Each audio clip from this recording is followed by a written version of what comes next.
तो हम सब इस कंपनी के बारे में जानते हैं। देश में ऑर्गेनाइज्ड लगेज इंडस्ट्री में नंबर 1 है, पसंदीदा ब्रांड है, वेल नोन ब्रांड है लगेज में। कई सारी कैटेगरीज में ये मौजूद है।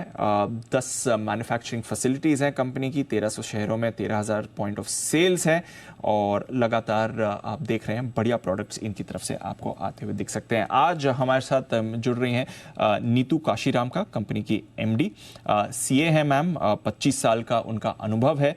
वीआईपी इंडस्ट्रीज की जो ग्रोथ आप देख रहे हैं उसमें मैम की एक अहम लीडरशिप भी आपको आती हुई दिख रही है और इस कंपनी को आगे बढ़ाने का जिम्मा भी मैम के पास है। बहुत बहुत शुक्रिया मैम हमारे साथ आज शो में साथ देने के लिए। पिछले थर्सडे काफ़ी एक्साइटमेंट भी हुआ था आपके स्टॉक को लेकर, कंपनी को लेकर, क्योंकि कुछ टेक अवेज आए थे एनालिस्ट मीट से, बाजार आगे की डायरेक्शन को लेकर थोड़ा एक्साइटेड भी था। जरा पहले बताइए, रिसेंटली आपने अपनी प्रेजेंटेशन में भी कहा है कि कुछ लीडरशिप चेंजेस भी करे हैं आपने कंपनी पर और आगे का ग्रोथ आउटलुक भी वहां से आ रहा है। तो जरा बताइए क्या कुछ रीऑर्गेनाइजेशन किया जा रहा है, आगे ग्रोथ की क्या स्ट्रैटेजी बन रही है आपकी? तो हमने 50% ऑफ मेरी जो टीम है उसको मैंने रीशफल किया है। रीशफल का मतलब है या तो नए लोग लिए हैं या फिर रोल चेंज किया है। फॉर एग्जाम्पल, अगर मार्केटिंग हेड था उसको मैंने सेल्स हेड बना दिया, न्यू मार्केटिंग हेड लेके आई। उसके बाद सप्लाई चेन हेड नया मैंने रिक्रूट किया है, सीएचआरओ नया है। सो इस तरह से 50% मेरी टीम अब नई है। सो ये एक बड़ी चीज की। और ग्रोथ के लिए मैंने 45 डेज जो मेरे स्टार्टिंग के थे जब मैं एमडी बनी, तो मैंने 20 मार्केट्स विजिट किए और वहां से पता चला, मतलब मैंने ये देखने गई कि क्या प्रॉब्लम है वीआईपी को, why VIP is losing share. और मैंने ये रियलाइज किया कि हमारे प्रोडक्ट्स आज के टाइम के हिसाब से रेलेवेंट नहीं है। सो उस पर काफी कुछ काम किया। जिस तरह अभी हम बात कर रहे हैं, 27 नया कलेक्शन मेरा आ रहा है और कुछ लॉन्च हो चुके हैं और कुछ अभी इन अ वीक्स टाइम लॉन्च हो जाएंगे। और दूसरा है कि मैं प्रीमियम पे ज्यादा फोकस कर रही हूँ। प्रीमियम बोलेंगे तो we have 4 brands in luggage, जैसे कि एरिस्टोक्रेट है जो लोअर एंड है, तो उसमें भी मेरी प्राइस अप होगी। स्काई बैग और वीआईपी में भी प्राइस अप होगी और कार्ल्टन जो कि प्रीमियम ब्रांड है उस पर भी ज्यादा फोकस होगा। अभी तक हमारे प्राइस पॉइंट्स 2,000 से लेके 10,000 तक थे, अब वो 2,000 से लेके आपको 18,000 तक मिलेंगे। सो ग्रोथ के लिए ये मेरी गोइंग फॉरवर्ड स्ट्रैटेजी। तो मैम, जो मैं समझ पा रहा हूं, जो लोअर एंड पे प्राइस पॉइंट था वो अभी भी कंसिस्टेंट रहेगा, बट हायर एंड पर और ज्यादा प्रीमियमाइजेशन की कोशिश कर रहे हैं, क्या ये समझना सही है? हाँ, ये सही है। और लोअर एंड पे जो ब्रांड है उसमें भी, सो आप एरिस्टोक्रेट में देखेंगे तो हमारा अगर एंड पहले 3,000 पे हो जा रहा था तो वो वहां पे भी ऊपर जाएगा। सो हर ब्रांड में प्राइस पॉइंट्स ऊपर जाएंगे। बिल्कुल। आपने भी कहा कि मार्केट शेयर लॉस एक कंसर्न रहा है और इसको देखते हुए अब आप ये नई स्ट्रैटेजी लेकर आ रहे हैं। तो फिलहाल अब मार्केट शेयर कितना है आपका, आपके नियरेस्ट कंपेटिटर से, एंड ऑफ कोर्स आगे क्या प्लान्स हैं? कितना शेयर आपको लगता है कि इस स्ट्रैटेजी से आप क्रॉल बैक कर पाएंगे? तो अभी हमारा मार्केट शेयर 37 है। ये मार्केट शेयर 3 लार्ज कंपनीज का मार्केट शेयर है और इन अ ईयर्स टाइम ये नई स्ट्रेटेजी से आई एम कॉन्फिडेंट कि हम 40 पहुंच जाएंगे। सो बाय FY25 एंड मैं चाहती हूं कि हमारा मार्केट शेयर 40 पहुंच जाए और उसके बाद नेक्स्ट 2-3 इयर्स में we continue and do more and more things, जिससे कि ये मार्केट शेयर और मैं आगे लेकर जा सकूं। और विद इन प्रीमियम कैटेगरी भी आपके पास ब्रेकअप होगा कि अगर आप मास मार्केट देख लें और प्रीमियम देख लें तो वहां पर क्या शेयर है, और आपके इंटरनल जो रेवेन्यू ब्रेकअप है उसमें भी प्रीमियम कैटेगरी से इस समय कितना रेवेन्यू आपके लिए आ रहा है? तो अभी हमारा प्रीमियम कैटेगरी से 60% रेवेन्यू आता है एंड गोइंग फॉरवर्ड मेरा एम्बिशन है कि वो 70 हो जाए।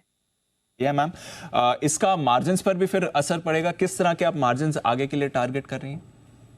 सो ओवरऑल मार्जिन जो अभी 9% है, FY25 में मैं 14 से 15% टारगेट कर रही हूँ और 3 साल में 18 से 20।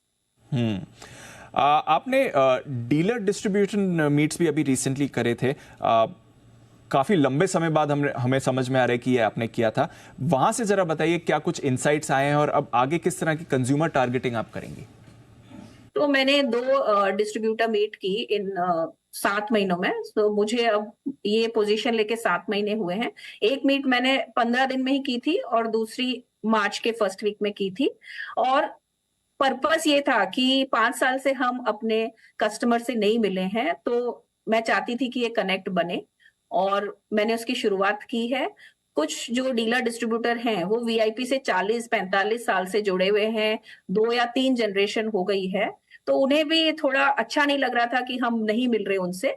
तो फर्स्ट मीटिंग में भी वो पॉजिटिवनेस आई, यस। पहली वाली मीटिंग में बहुत सारे नेगेटिव भी आए कि ये प्रॉब्लम है, वो प्रॉब्लम है, बट मेरे लिए अच्छा हुआ कि एटलीस्ट मुझे कस्टमर से पता चल रहा है कि प्रॉब्लम्स क्या है, तो मैं मुझे सॉल्व कर सकती हूँ।